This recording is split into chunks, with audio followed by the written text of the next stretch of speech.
સ્વસ્થ રહેવા માટેની મહત્વપૂર્ણ જાણકારી. 1 નંબર, જો તમને ગળામાં દુખાવો થતો હોય તો હુંફાળું પાણી પીઓ. હુંફાળા પાણીથી ગળાના દુખાવામાં ઘણી રાહત મળે છે. 2 નંબર, જો તમે પેટ ફૂલવા જેવી સમસ્યાથી પરેશાન છો તો ગરમ પાણી પીવાથી ઘણી રાહત મળે છે. 3 નંબર, મખાના અને દૂધનું સેવન સ્વાસ્થ્ય માટે ખૂબ જ ફાયદાકારક છે. મખાના અને દૂધનું સેવન કરવાથી હાડકાં મજબૂત બને છે.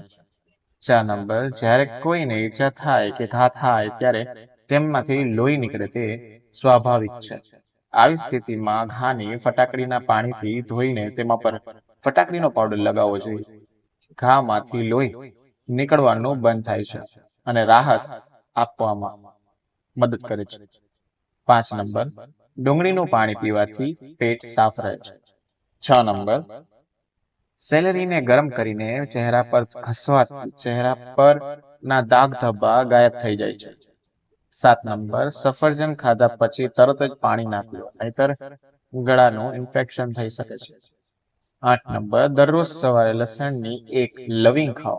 આ તમને હાર્ટ, બ્લડ પ્રેશર સહિત અને ઘણી બધી બીમારીઓથી બચાવશે અથવા દૂર રાખશે. 9 નંબર, રાત્રે સૂતા પહેલા અડધી ચમચી સૂકા ધાણાને થોડાક પાણીમાં પલાળી રાખો અને સવારમાં પાણીને ગાળીને પી લો. તેનાથી પેટની કબજિયાતની સમસ્યામાં રાહત મળે છે. 10 નંબર, રાત્રે સૂતા પહેલા હરડેનો મુરબ્બો ખાવાથી સાંધાના તીવ્ર દુખાવામાં રાહત મળે છે. 11 નંબર, રાત્રે ટાઈટ કપડાં પહેરીને ના સૂવું. બ્લેક, સાદા અને ઢીલા કપડાં પહેરીને સૂવું. ટાઈટ કપડાં પહેરીને સૂવાથી પેટ દબાયેલું રહે છે. તેનાથી કબજિયાત અને ગેસની સમસ્યા થઈ શકે છે. 12 નંબર, સવારે ખાલી પેટે પાણીમાં થોડોક પુદીનો પીવાથી ચહેરાના દાગ અને દાગ ધબ્બા દૂર થાય છે.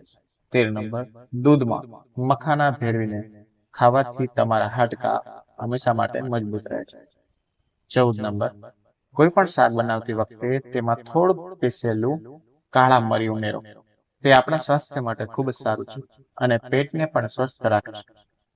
15 નંબર, દહીંને સેટ કરતા પહેલા તમે જે વાસણમાં દહીં સેટ કરવા માંગો છો તેમાં થોડાક ફટાકડીનો પાવડર લગાવો. આ દહીંને ઘટ્ટ બનાવવામાં મદદ કરે છે, એટલે ઘાટું બનાવવામાં મદદ કરે છે, ખાટું થતું નથી. 16 નંબર, બ્રેડ ફ્રીજમાં ના રાખવી જોઈએ, જે ફ્રીજમાં સુકાઈ જાય છે. 17, ડુંગળીને પણ રેફ્રિજરેટરમાં ન રાખવી જોઈએ, કારણ કે તે ભેજના કારણે બગડી જાય છે. 18 નંબર, ઉનાળામાં ચહેરા પર ટેનિંગ દૂર કરવા માટે તમે મુલતાની માટી અને ચંદનને મિક્સ કરીને પણ લગાવી શકો છો. તેમાં થોડાક ટીપામાં ગુલાબજળ મિક્સ કરી શકો છો. તેનાથી ચહેરાને ઠંડક મળશે અને ખીલ પણ દૂર થશે. આ ઉપરાંત ત્વચાનો ગ્લો પણ વધશે.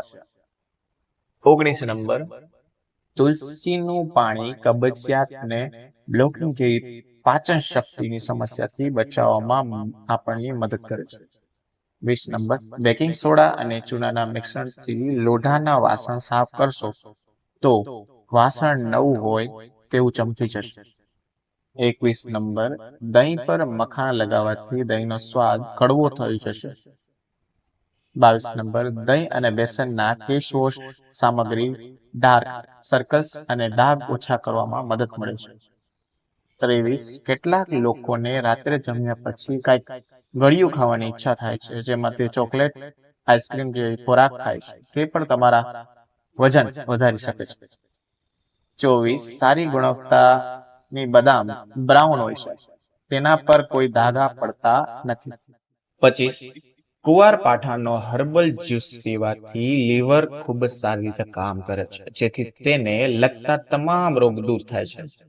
જ્યુસ પીવાથી સ્ત્રીઓની માસિકની તકલીફ, પેટનું વધતું, શરીરની ચરબીનું પ્રમાણ અટકાવે છે. 26, હાઈ બીપીની સમસ્યાનો સામનો કરી રહેલ વ્યક્તિ રોજ લસણની ખાવાની સલાહ આપવામાં આવે છે. 27, કેળા સ્વાસ્થ્ય માટે ખૂબ જ હેલ્ધી છે. કેળાની છાલના સફેદ ભાગને પીળા પડેલા દાંત પર લગાવવાથી દાંત સફેદ અને મજબૂત બને છે. 28, તજ, આદુ, એલચી અને મીઠું સરખા પ્રમાણમાં ભેળવીને દરરોજ જમ્યા પછી અડધો ગ્લાસ ગરમ પાણીથી પીવાથી અપચો અને પેટ ફૂલવું મટે છે. 29. સફરમાં થતી ઉલટીથી બચવા માટે સફરમાં જતાના અડધા કલાક પહેલા 1 ચમચી ડુંગળીના રસમાં 1 ચમચી આદુનો રસ મિક્સ કરી લેવું જોઈએ અને તેને પીવું જોઈએ. 30 નંબર, લીંબુ ઉપર કાળી મરી અને સંચર પમરવાથી ચાટવાથી પણ ખરાબ મન સારું થઈ જાય છે. 31. આર્યન અને વિટામિન અને પોટેશિયમથી ભરપૂર દૂધીનો જ્યુસ તમે દરરોજ સવારમાં પીઓ છો તો વજન સડસડાટ ઉતરી જાય છે. 32. આમલીમાં રહેલી ઉત્સેચકો કેન્સરના કોષોને વધતા અટકાવે છે. 33. લસણની પ્રકૃતિ ગરમ હોય છે, જેનું સેવન શિયાળામાં શરદી, ઉધરસ વગેરે જેવી સમસ્યાઓથી રાહત મળે છે. તેમાં હાજર એન્ટી ઇન્ફ્લેમેટરી ગુણ પણ ઇન્ફેક્શનને દૂર કરવામાં મદદ કરે છે. 34. જો તમે તમારી ગરદનમાં તીવ્ર દુખાવો અનુભવી રહ્યા છો તો તરત જ હીટ પેડ લગાવો. તમારી ગરદનને હીટ પેકથી 20 મિનિટ સુધી ગરમ કરો. આ તમારા સ્નાયુઓને તાણથી દૂર કરે છે અને સ્નાયુઓને રાહત આપે છે. 35.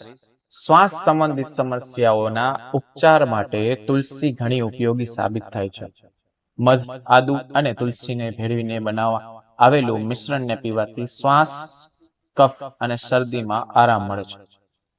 36. જો તમે વધતા વજનથી પરેશાન હોય તો દરરોજ થોડીક માત્રામાં એલોવેરા જ્યુસ પીવું જોઈએ.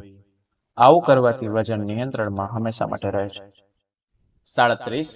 કપડાના રંગ એક બંધ રાખવા માટે પાણીમાં 2 કપ વિનેગર ઉમેરીને કપડાનો રંગ નહીં જાય. 38. તાજડિયાની ભાજીમાં કેલ્શિયમ ભરપૂર માત્રામાં હોય છે, તેથી તે ખાવાથી હાડકા સંબંધિત સમસ્યાઓ ઓછી થાય છે. 39. પેશાબમાં યુરિન એસિડ વધી જવાથી પણ વારંવાર પેશાબ આવવાની સમસ્યા થાય છે. ગાજરનો રસ પેટને સ્વસ્થ રાખવામાં મદદ કરી શકે છે. 41. વિટામિન એ આંખો માટે ખૂબ જ ફાયદાકારક છે, જે ગાજરમાં પુષ્કળ પ્રમાણમાં જોવા મળે છે. ગાજરના રસમાં જોવા મળતું એન્ટીઓક્સિડન્ટ અને કેરોટીનોઇડ આંખના રેટિનામાં રહેલી કોશિકાઓનું રક્ષણ કરે છે. આ સાથે આંખને પણ અનેક રોગોથી બચાવે છે. 42. આમળા વિટામિન સી નો ઘણો સારો સ્ત્રોત છે. આયુર્વેદમાં હેયર ગ્રોથ માટે આમળાનું સેવન કરવા માટે કહેવામાં આવે છે. આ હેર ફ્લોક્સનને મજબૂત કરે છે અને વાળ સફેદ થતા અટકાવે છે. 43. અનાનસમાં વિટામિન સી અને એન્ઝાઇમિક બ્રોમિલિયર જે તમારા સ્કલ્પ સ્ક્યુલેશન સારું કરે છે અને હેર ગ્રોથને વધારે છે. મિત્રો, વિડીયો સારો લાગ્યો તો વિડીયોને લાઈક કરજો, ચેનલને સબસ્ક્રાઇબ કરજો. હવે મળીશું નવા વિડીયોના ટોપિક સાથે.